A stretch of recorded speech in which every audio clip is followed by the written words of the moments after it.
This is my Turbo Team Revolution from E-Flite. It's a fantastic 1.5 meter wingspan RC airplane. So let's go outside and get this one up in the air.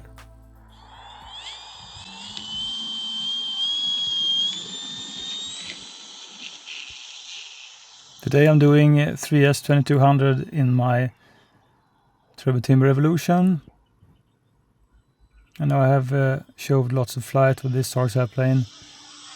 And this has stayed like consistent on the number 3 spot in my spreadsheet of all my RC airplanes I've flown.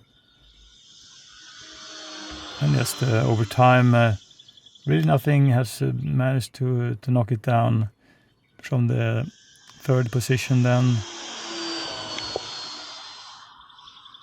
I think that's very impressive. So I have this spreadsheet with just lots of data. It's like my flight log also, so I have all my flights. I just logged lots of data. And this one just comes in at number 3.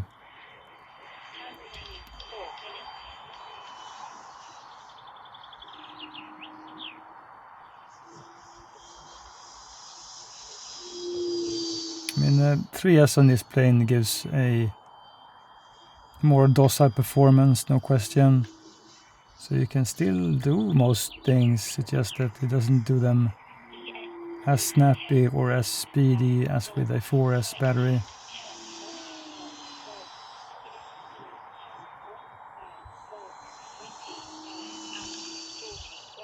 And I wouldn't say that it's a negative thing, just that, I mean, of course I prefer to have more speed and power.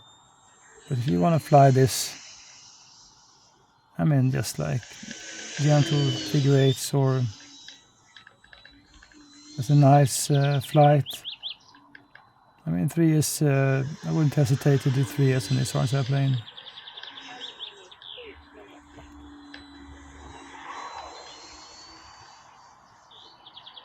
It's also kind of surprising because this is a rather large and heavy RC airplane. And I'm thankful for any RC airplane which I like that I can run on 3 and 4S RC batteries, because I'm not interested in purchasing expensive 5 or 6S batteries.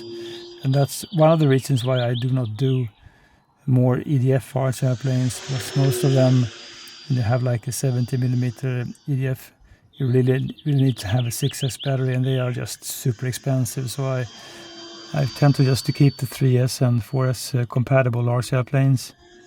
Although I would like to try something like the E-Flite Viper 70mm or the A10 Thunderbolt Twin 64mm. So there are just a few planes I would like to experience. But on the other hand, I do have so much more fun with my prop-driven RC airplanes like this Turbo Team Revolution then. So, I mean, I have no real use of 6S batteries most often, and I'm not really interested in having heavier and larger RC airplanes than this plane, for instance.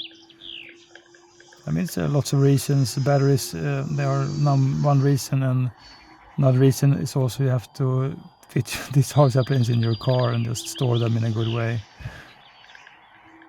But I surely enjoy this plane. It's very stress-free.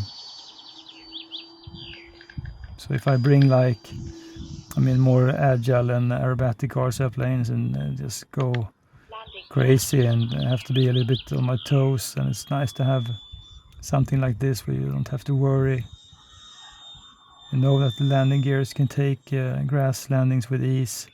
You know that the plane won't bite you when you fly it. It's so far it's been really reliable also.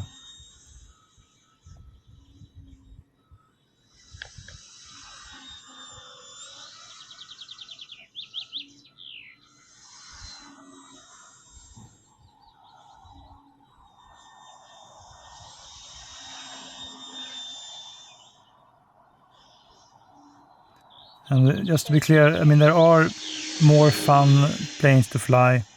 And the reason why this is on 3rd place then is because it is so featured. You get the float set included. It's a really good built, good grass handling, and just a overall fantastic built just flying experience.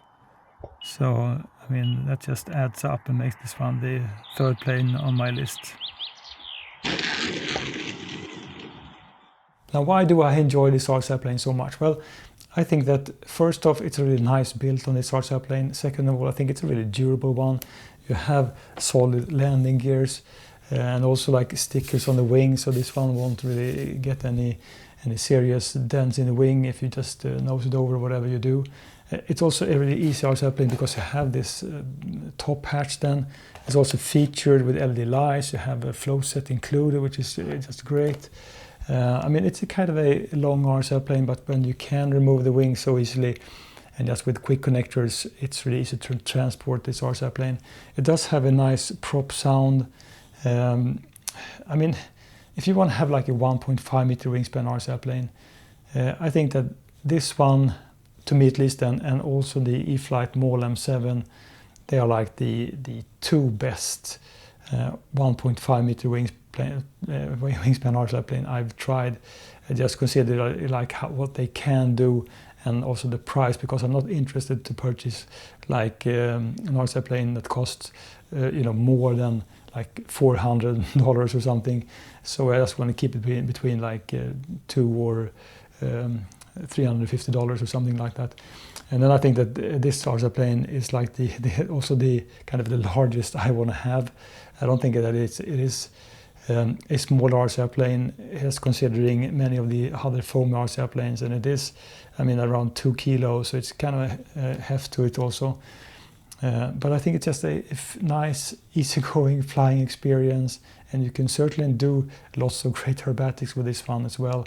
So, I mean, when I say anything negative about this RC airplane, well, it does have a tendency just then to nose over a little bit when you have grass.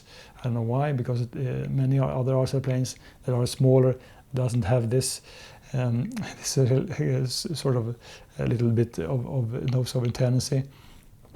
And I also think that it is not a scale-looking RC airplane, so if they won't change the timber because they like the set design on them, and there's nothing wrong with it. But I just want to have like more scale-looking RC airplanes, like the MALL M7 then. So I mean, it's just a fantastic one, and I think that this one will just continue to fly for a long time, and hopefully it just will bring me a lot of joy. As it has done in previous flights, and just keep my thumbs that I want to crash this RC airplane in the future.